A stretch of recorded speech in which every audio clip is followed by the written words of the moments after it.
श्री श्री पूर्णेश्वर महादेवंको मंदिर रे आडंबर सहकारे शीतल षष्ठी पालित। करंजिया सहरर बहु पुरातन श्री श्री पूर्णेश्वर महादेवंको मंदिर ठारे शनिवार राति विधिपूर्वक आडंबर सहकारे शीतल षष्ठी पालित हो जाइछि। संध्या प्राय 6 घटिका समय रे मंदिर परिसररू संकीर्तन मंडली और पारंपरिक वाद्ययंत्र नहीं एक विराट पटुआर रे महादेवंको पालिंकी शोभायात्रा तथा बरजात्री बाहरी एनएसी छक, पूनम छक, सिनेमाहल छक, शासन छक, महांती साही छक, पटाकाठ छक, मिलन पड़िया छक और कचेरी छक होई मंदिर निकटरे पहुंची थिला। सेठारे कन्या पिता और माता बरजात्री और बर शिवशंकर को बंदापना बाटबरण मंगुला करी विवाह मंडप को आनिथिले।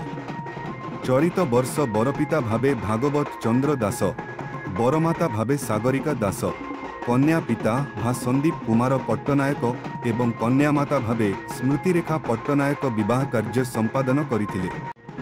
पूजक भावे अर्धेन्दु चक्रवर्ती, किशोर पंडा और शिबू ननांक द्वारा शिव पार्वती विवाह संपन्न करा जायथिला।